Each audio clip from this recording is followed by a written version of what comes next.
If your whole brand pitch is that you are a quality sportswear brand, then you are going about it wrong.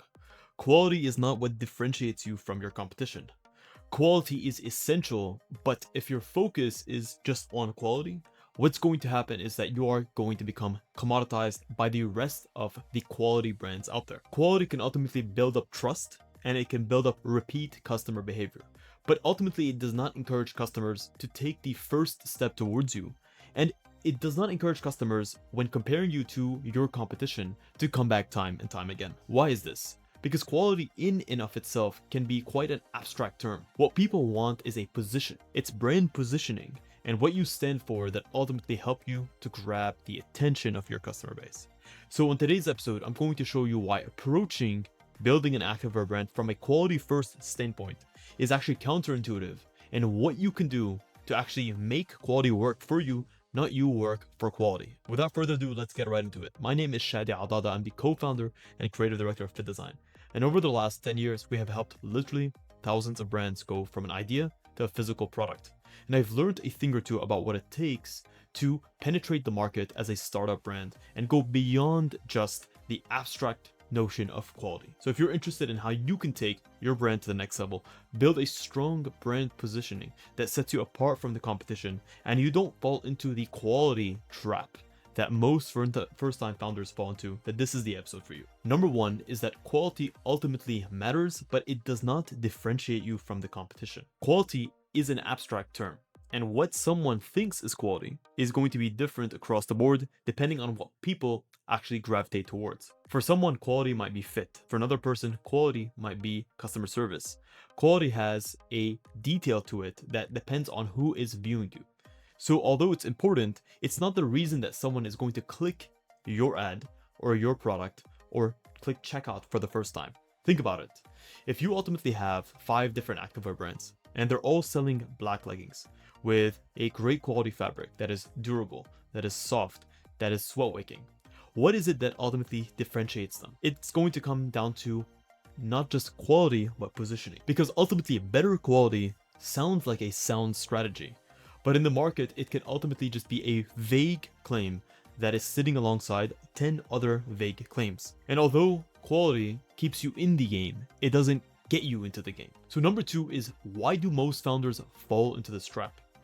In sports, where it's much easier and it's a low-hanging fruit to say we focus on quality than it is to say something much more intentional and sharper, like we design sleek activewear for women who are recovering from pregnancy, whatever your brand focus might be, or we do clothing for those who are training to become hybrid athletes and perform at all aspects of life. Those are brand positions. Quality is an abstract terminology, and when you take a brand position, ultimately you are being specific and you are implying inherently that your customer has a specific level, a specific taste, and more importantly, a point of view. And that is where the differentiation stands between you and your competition. Inherently, you can look at Lululemon and understand that they have quality, but with a deeper understanding of their marketing, of their brand, and their positioning, you understand who Lululemon is for before the quality conversation even comes into the mix. Most people reference the quality as the reason they come back to Lululemon, not necessarily why they are introduced and why they are magnetized towards the brand. So we understand that positioning is key, but what is a brand position actually? A brand position isn't necessarily what your product is, but it is what your product means and who it's for and what it stands for. The easiest and the cleanest way to look at something like this is that quality is ultimately what stops people from regretting their purchase, but positioning is what gets them to choose to purchase in the first place. This is the difference. In sportswear, ultimately, the second part when it comes to positioning matters way more than most founders realize, because most customers are not just simply buying performance and durability. They are buying an identity, they're buying a social relevance, they're buying a sense of self-imagery, they're buying a point of view and how they present themselves to the world. So ultimately, what do strong brands actually do? Strong brands don't necessarily just push the aspect of quality. There's a lot of brands out there like Aloe, Rhone, Lululemon that are very well known for their quality, but it very often or very rarely comes out at the forefront of their marketing and of their advertising. What they do is they attach quality to a much clearer idea that has to do with brand position. So some brands specifically attach quality to feel and fit. If you want the best fitting pants in the market, this is what we do. Some brands attach quality to belonging in community. If you want a product that you can carry with you from now to the next 10 years and be a part of a community, this is the brand for you. Some brands attach it to lifestyle. If you want a product that can do XYZ effortlessly, then this is the product for you. And some brands attach it to a very specific type of customer and aesthetic. These are brands that are focused on a niche or a type of customer demographic that has a specific look and feel about them. We all know the brands that are very militaristic or military oriented in their look and feel. We know who those are for. We know the brands that are much further into sort of the ballet, the dance section. We know who those customers are for. It's predominantly similar products, but it's a different brand positioning overall. Number 5 is, how do we ultimately know if your brand positioning is weak and if you're over relying on quality? If you take a product of yours and you strip away the word mark and the logo from your product, what is left ultimately? Can someone understand what niche or what lane that you're in ultimately? Can they tell who your product is really for? And can they understand from the silhouette, the fabric, the styling, the visuals, what and in which situation your product would be best used? Let's just say you took a hiking brand. That hiking brand knows who it is first and foremost. You can tell by the colors, the materials used, the cut, all of those things. If you strip away the brand name and the logo, you'll still understand that this is a product geared and intentional towards the hiking niche. This is positioning. Number 6, so ultimately, what do customers actually latch onto? If it's not necessarily quality, what is it going to be? If you think of your last purchase, you are rarely saying that, oh my God, the reason that I bought this is because the quality or the fabric was great. You understand that quality is a reason to come back because of the trust that's built. At the end of the day, no one wants to buy a product whose design or whose fabric falls apart after one wash. But we do want to buy a product that speaks to us. We want to look at a brand and say that, this specific identity spoke to who I am. We may not saying this out loud, but we are talking about this subconsciously as we're making that decision.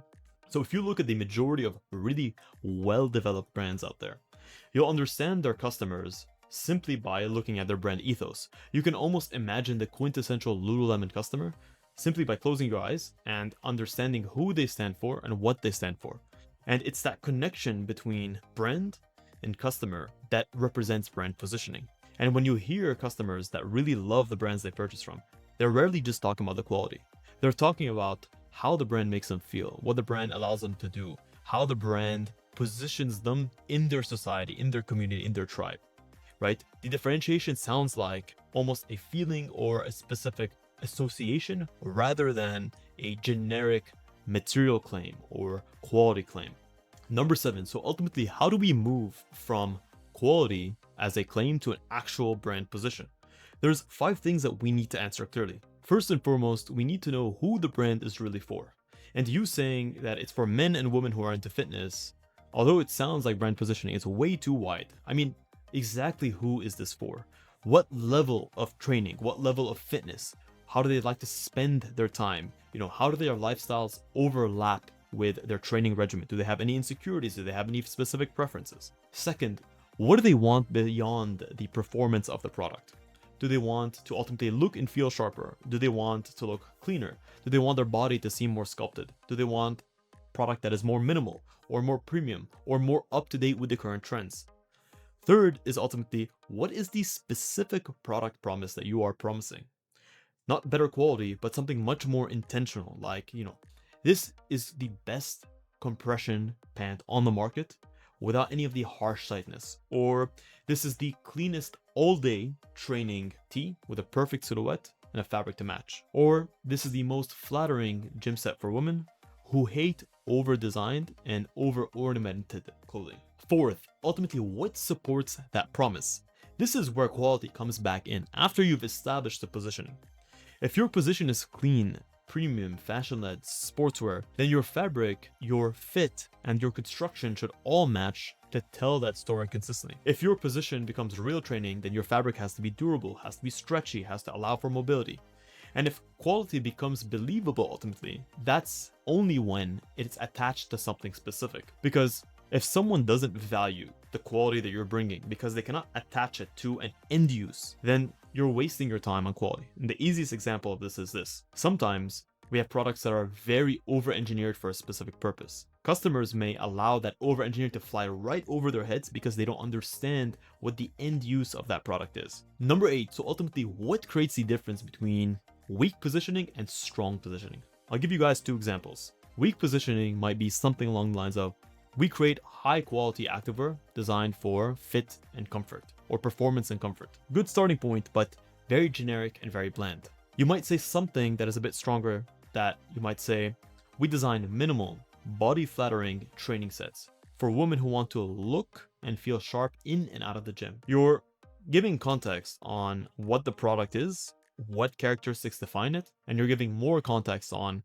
who it's for and in what scenarios it's going to perform best. If you're going to take one thing from this episode, is that quality is essential. It's what gets customers to come back time and time again, but it's not the main thing. The hook is the meaning, the positioning is the meaning, right? What it means is that you have to have a lane for your brand. You need to understand the feeling you're trying to drive. You need to know the identity that you're trying to craft, and you need to have that specificity. This is what gets your specific customer's attention. This is what builds preference towards your brand versus others, and this is what creates a desire that drives customers towards your brand. If you guys want to learn how to build a strong brand positioning through products that transcend the cliche of quality, you can check the link in the description to apply to work with us one-on-one, and we can give you a full roadmap of what it would take to take your idea and turn it into a physical product in under 30 days in literally less than 2 hours. So you can check the link in the description, and we'd be more than happy to connect with you guys. And I say this from the very bottom of my heart. Thank you so much for tuning in to this episode of Fit Design TV. Until next week's episode, stay awesome.